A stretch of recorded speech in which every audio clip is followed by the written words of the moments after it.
meses, al menos tanto como un procurador en Cortes. Como cada noche en las 7 de Castilla y León Televisión llegan una morena y una rubia a comunicarles la actualidad de su provincia. Y si hoy no toca la suya, deberían quedarse a vernos por solidaridad interprovincial. Tenemos que aprender a hacer propio lo ajeno y viceversa. Mi compañera Alba no les está animando al hurto, sino a sentir cada provincia de la comunidad como si fuera la suya. Lo queramos o no, todos estamos más o menos estrechamente relacionados de lo que pensamos, ¿no? De hecho, hay una teoría, acompáñame María, que asegura que una persona cualquiera del mundo es capaz de conocer a otra persona cualquiera a través de 6 pasos. Por esta misma razón, yo tengo mi teoría. Una persona de Soria sería capaz de conocer a una de Segovia tan solo en 2 pasos, porque en Castilla y León estamos muy unidos. Esta noche apelamos a su cercanía para permanecer junto a nosotras durante la próxima media hora. O pueden irse de aventura por ahí fuera, hechizados por los grandes presupuestos y las caras famosas. Pero recuerden que en Castilla y León también tenemos muy buena memoria y no olvidamos la cara de un traidor a la causa. Tenemos que cuidar lo nuestro entre todos. Debemos pensar de manera global y consumir el producto local. Burgos, Salamanca y Zamora jugarán de locales esta noche en el estadio de las 7 de Castilla y León Televisión. El resto, por favor, ocupen sus asientos y compórtense. Tampoco se pueden comer pipas, que nos dejan el plató hecho un desastre.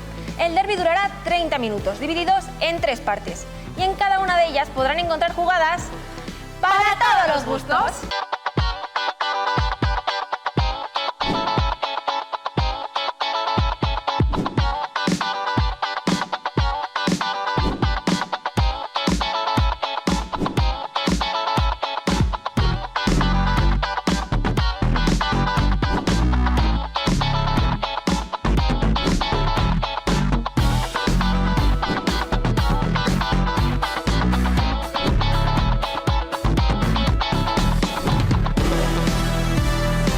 ¿Cuántos grados de separación hay entre este plató de televisión y el yacimiento de Atapuerca en Burgos? Me alegra que me preguntes esto, María. Esta es muy fácil. Acompáñame. Por favor, haz los honores. Juan Luis Arzuaga es el codirector de las excavaciones del yacimiento de Atapuerca. Y este mismo plató es en el que también se graba Ya casi es viernes. Blanca Fraile y Miguel Castañeda. ¿Ves? En 2 pasos está hecha la relación, María. No veo clara la relación entre Ya casi es viernes y Juan Luis Arzuaga. ¿Puedes afinarlo un poquito? Pues no puedo sin arruinar una sorpresa, pero digamos que si Ya casi es viernes es un programa de entrevistas a personajes ilustres de la comunidad, el propio Juan Luis Arzuaga es un personaje ilustre de la misma. ¿Se entiende mejor así? No sé los espectadores en su casa, pero yo aquí, ni papa. No sé, al final me van a reñir por bocazas. Yo solo digo que en el hipotético caso de que Ya casi es viernes y Juan Luis Arzuaga se cruzaran... ¡Juan Luis Arzuaga! Próximamente en sus pantallas...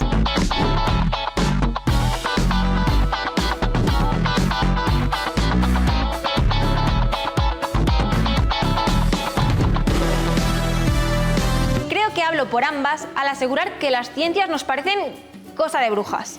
Pues sí, yo de letras casi puras, el refugio que encontramos todos los que huimos de las matemáticas. Y de la física y química y el dibujo técnico.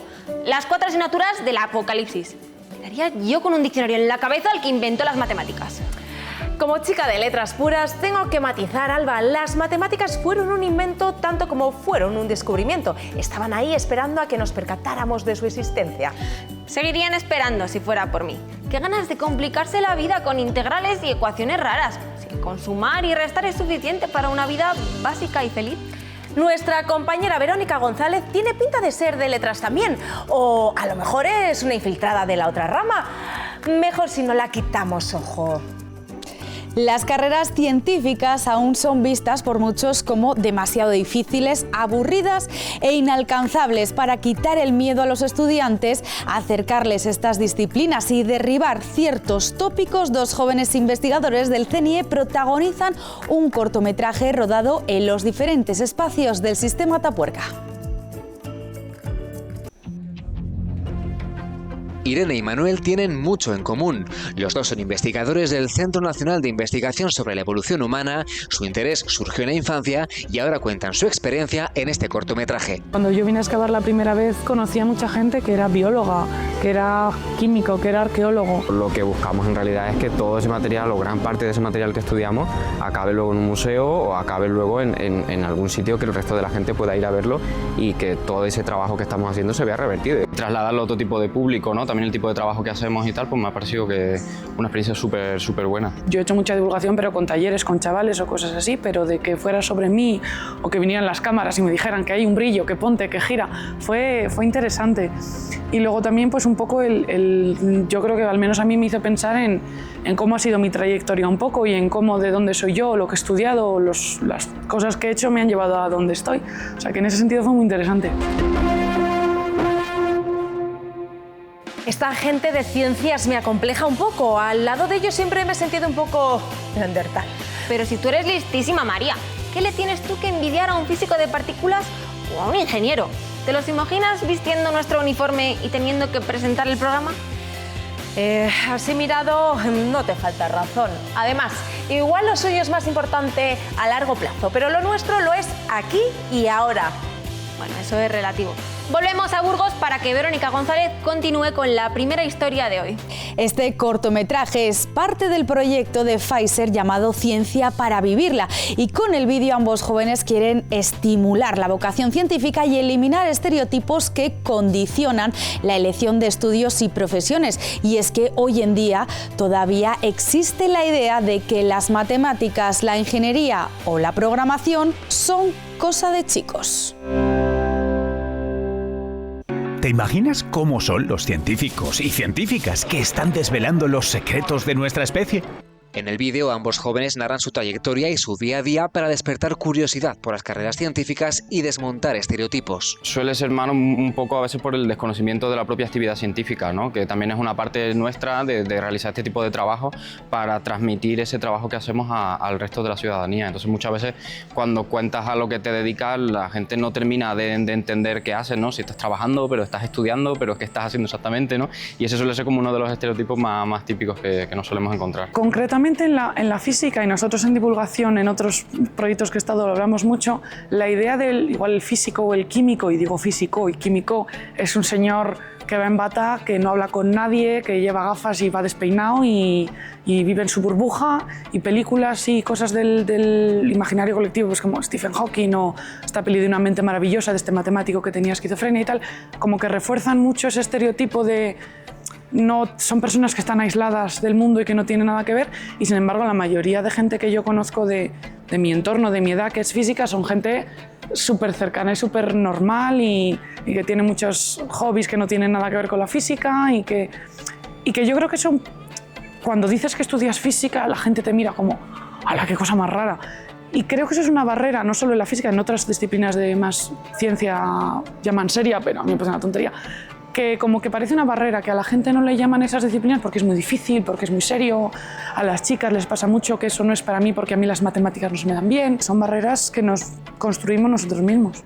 Aquí no se excavan piedras, se descubren vidas.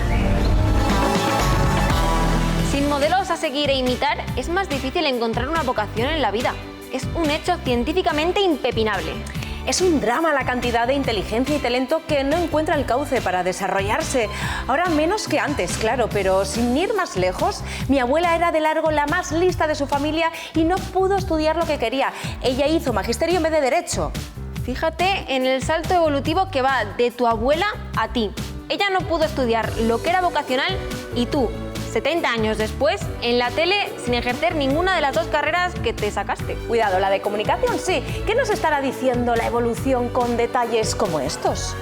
Pues que es mejor estudiar por deporte, sin pensar en las consecuencias, porque después ya nos pondrá el mercado laboral en nuestro sitio.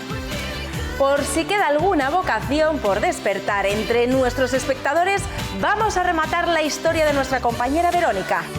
Estos investigadores lo que hacen es retar a los estudiantes para que nunca tiren la toalla, porque ellos tienen claro que merece la pena ser científico por la sola razón de disfrutar de su trabajo toda la vida. Por eso, como ellos también tuvieron que elegir carrera en su día, tienen claro su consejo a los que ahora se encuentran en esa tesitura. Haz las cosas tranquilamente y piensa lo que estás haciendo, que las cosas como que acaban de empezar, ¿sabes? Si no acabas en el sitio en el que tú creías que ibas a acabar, tú sigue intentándolo. Probablemente acabes en el sitio que esperabas o acabes en un sitio que sea incluso mejor. El corto, segundo capítulo del proyecto Ciencia para Vivirla, se proyectará a los colegios que visiten el Museo de la Evolución Humana del 3 al 16 de noviembre. María, ¿cuán rápido puedes ir del Cid a Rodrigo Cortés? Bastante rápido, más se atajó por Alcorcón. Explícate. Rodrigo Cortés es un director salmantino que dirigió a Robert De Niro en una peli que se llamaba Luces Rojas. Y a Robert De Niro, una vez en una fiesta en España, se le sentó en las rodillas la terremoto de Alcorcón. Soy la terremoto y vengo de Alcorcón y hoy estoy aquí de promoción. Terremoto es el título de una de las cientos de pelis que hizo el actor Charlton Heston, especialmente recordado en Castilla y León por encarnar a Rodrigo Díaz de Vivar en la película El Cid. Eres muy barroca. El rodeo por Alcorcón era innecesario. Era más fácil llegar diciendo que los dos se llamaban Rodrigo.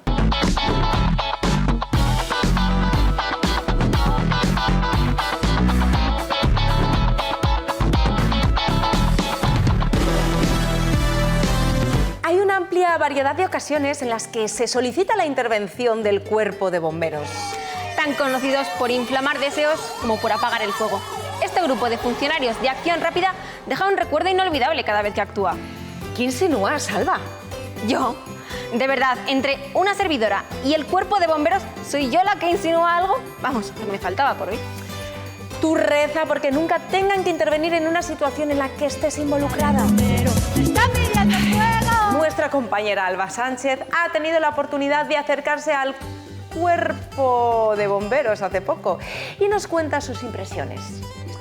Pues sí, porque el derrumbe de un edificio en Madrid, en plena zona de ópera, volvió hace unas semanas a recordarnos lo duro y sobre todo arriesgado que es el trabajo de quienes siempre llegan los primeros, es decir, los bomberos. En Castilla y León este tipo de intervenciones no son improvisadas. Desde hace años los profesionales de emergencia se preparan a fondo con cursos como el que estos días acoge el Parque de Bomberos de Salamanca, donde aprenden las claves para actuar con rapidez y sobre todo con seguridad. Basta con recordar la explosión de gas de 2016. Este fue el último gran suceso en la ciudad que provocó el colapso de un edificio.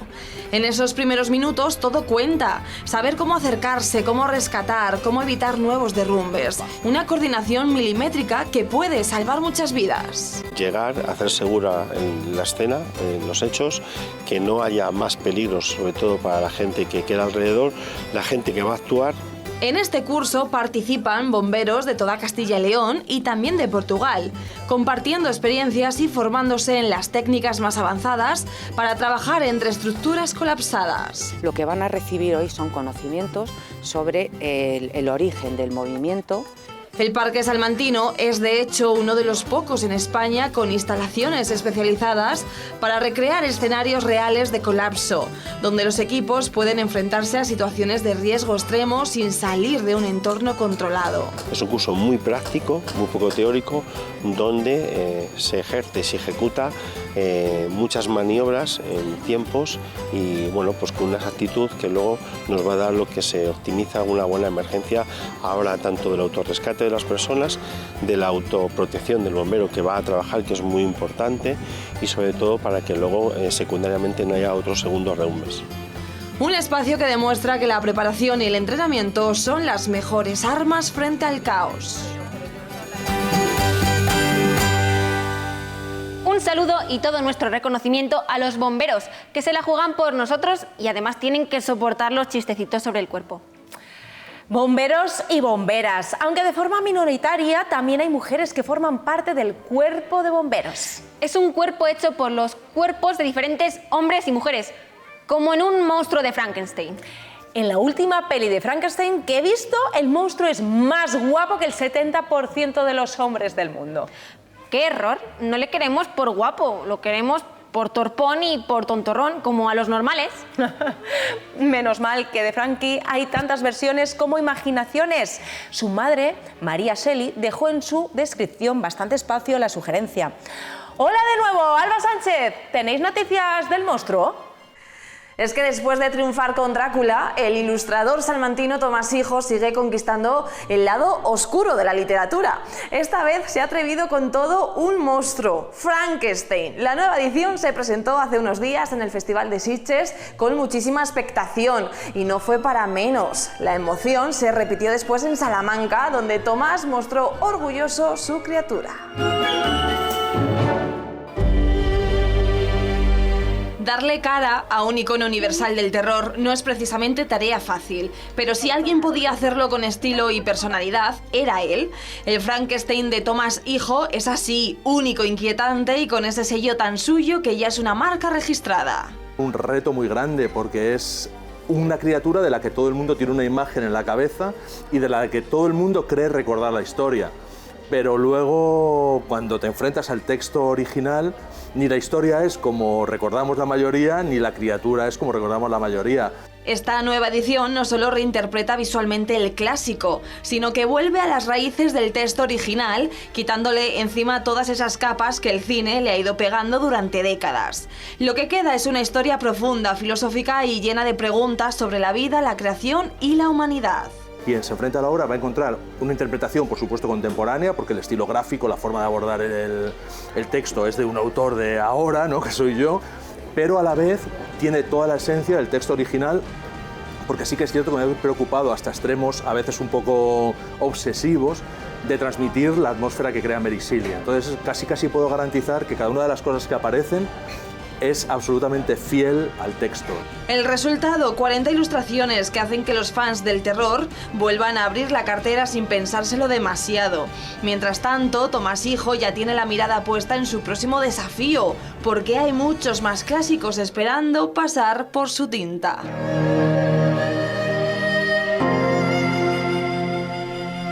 Más de 200 años después, el monstruo de la modernidad goza todavía de muy buena salud. Es el primer monstruo ecológico animado por energía eléctrica a enchufar cuando noten que baja la intensidad de sus gruñidos. El mito de la inmortalidad es común en la tradición de todas las culturas. Quien más, quien menos, siempre hemos buscado la fuente de la juventud eterna. Buscándola en el filo de un bisturí o en la obsesión por el deporte. Hay inmortalidades para todos los gustos. De momento, todas terminan igual, demostrando que lo mejor de la vida es estar vivo.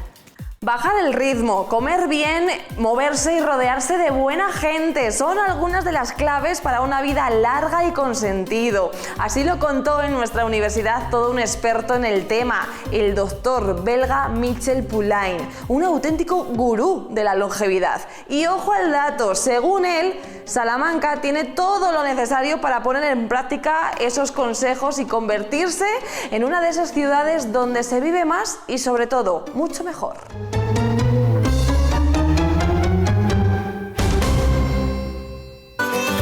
No se trata solo de vivir más, sino de vivir mejor, y para descubrir cómo lograrlo, jóvenes y mayores se reunieron para escuchar a todo un experto del tema, el profesor Michel Poulain, famoso por identificar las llamadas zonas azules, esos rincones mágicos del planeta donde hay más gente centenaria. Viven de una manera en la que no tienen estrés. El estrés es lo fundamental. Tenemos que evitar ese estrés para conseguir ese futuro esperanzador.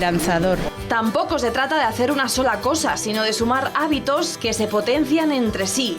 Y sí, todo es más fácil cuando vives en una ciudad pequeña o en un pueblo donde todos se conocen, se saludan y se ayudan. La clave está en volver al campo, a conectar con la naturaleza, pero hacerlo de una forma en comunidad y en sociedad, no de forma aislada, por favor. Y aunque suene a misión imposible en estos tiempos tan acelerados, mantener a raya el estrés es clave.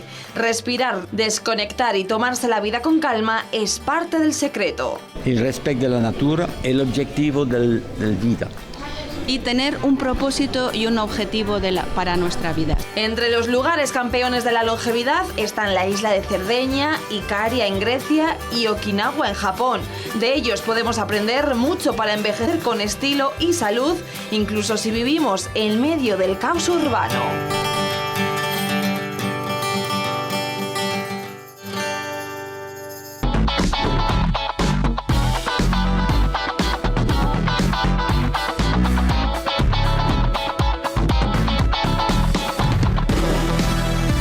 La Plaza Mayor de la ciudad se ha transformado en una pista de atletismo que tiene como objetivo recaudar fondos para los proyectos internacionales de la ONG Taller de Solidaridad.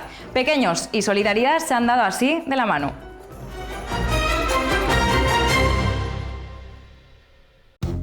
Holgorio, ánimos y muchas zancadas por una buena causa. Son alumnos de la Divina Providencia que salen en estampida para dar vueltas sobre la pequeña pista de atletismo montada en el centro de la capital. Porque cada alumno se ha llevado un carnet a su casa y le ha pedido a papá, a mamá, a la abuela, a quien sea, que le financie sus vueltecitas de carrera por aquí. Entonces aquí ves el ambiente, que es un ambiente participativo, ellos son colaboradores, han buscado sus patrocinadores. Un momento festivo, lúdico y sobre todo solidario. Lo menos importante es ganar. Estos alumnos han buscado a personas que se han comprometido a donar para completar sus vueltas. En el cole esto se trabaja mucho, pues cuando hay eventos, cuando hay fiestas, cuando hay actividades, la ONG estamos ahí de una manera o de otra presentes. Una carpa ha envuelto esta pista de atletismo callejera para que la lluvia no interrumpa este emotivo momento. Mari Carmen nos explica el fin de estos emprendimientos. A centrar sobre todo en América Latina. Son pequeños emprendimientos que capacitan, promocionan a las mujeres para luego ellas ser autosuficientes y vivir de su trabajo. Rifas, mercadillos e incluso teatro son las iniciativas que pone en marcha el taller La Solidaridad, que ha cumplido 25 años de actividad.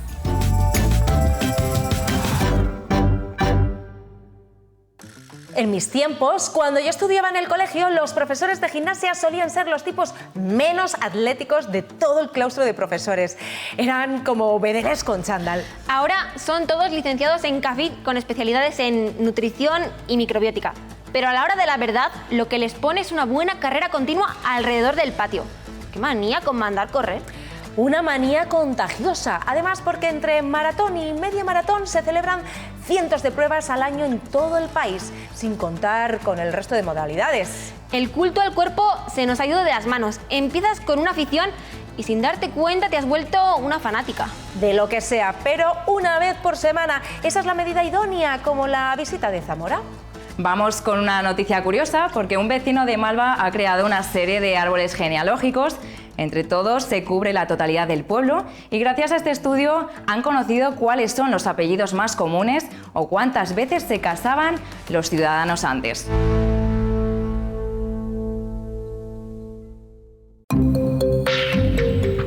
Malva extiende sus ramas para saber de dónde viene. Esto que estamos viendo no es otra cosa que las paredes del ayuntamiento. En ellas conocemos el pasado de este pueblo, los vecinos que vivieron en este lugar, los que se fueron, la descendencia, padres, hijos, nietos, bisabuelos, todo ello gracias a la labor de Miguel Ángel, que ha realizado un gran esfuerzo para que todo esto salga adelante. Primeramente, pues empecé haciendo árboles genealógicos a familia y amigos. Y eso fue a partir del año 2015. Y claro, después de reunir tantos datos es necesario interpretarlos, y es entonces cuando se comienza a sacar conclusiones. Y no solo eso, Miguel Ángel también ha dado en su investigación con datos curiosos. Un ejemplo son los apellidos de Malva. Aquí los apellidos más comunes son Morillo, Álvarez, Bragado, Calleja, en fin. Otra de las conclusiones a las que ha llegado esta investigación es cómo se relacionaban las personas en estos pueblos, concretamente cuando llegaba el momento del matrimonio. En este caso, no solían emparejarse a mucha distancia. En las zonas rurales, antiguamente la gente se casaba en el mismo pueblo, como mucho en los pueblos de alrededor. ¿Por qué? Pues porque el medio más rápido era el burro. Entonces tú podías ir de aquí a Fuentes, a Marván, a Bustillo, a Belver y te casabas en el pueblo o con una o uno de esos pueblos. Una exposición que sirve para conocer un poco más a fondo no solamente Malva, sino también su alma, sus gentes.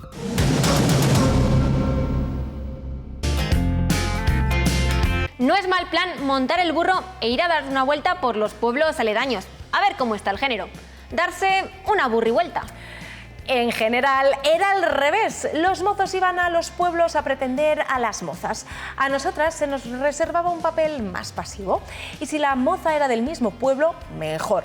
Por eso están llenas las jotas de amores imposibles entre mozo y moza, porque están separados por 2 jornadas en burro. Claro, en pleno ardor coges la burra y pa'lante, pero ir y venir todo el rato, para eso te buscas una de casa. Nos ponemos líricas sin darnos cuenta, Alba. Vamos a comprobar si Nuria tiene preparada una nueva historia a la altura de nuestras necesidades. La Biblioteca Pública del Estado de Zamora acoge desde la muestra Claudio Rodríguez de Don de la Ebriedad a Conjuros. La exposición organizada por el Seminario Permanente de Claudio Rodríguez pone en valor la figura del gran poeta Zamora y puede visitarse hasta el próximo 14 de diciembre. Nosotros se lo mostramos aquí. La muestra nos invita a hacer un recorrido por el Claudio hombre, desde la adolescencia, la juventud y la madurez. Un recorrido vital y poético que nos acerca a la figura de este poeta universal.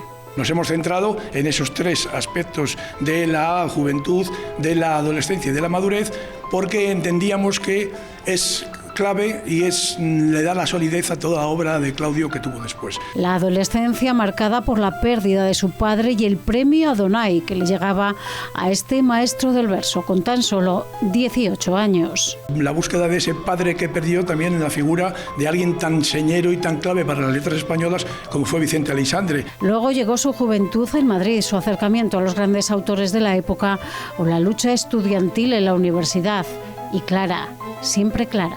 Es fundamental en toda la vida y en toda la obra de Claudio, desde el principio hasta su muerte en el 99. Después llega su paso por Inglaterra, Nottingham y Cambridge, 6 años en los que Claudio alcanzaría su madurez. Una muestra que cierra con su regreso a España y su estrecha relación con Vicente Aleixandre. Exposición exquisita que podemos ver hasta el 14 de diciembre en la sala de la Biblioteca Pública del Estado en Zamora.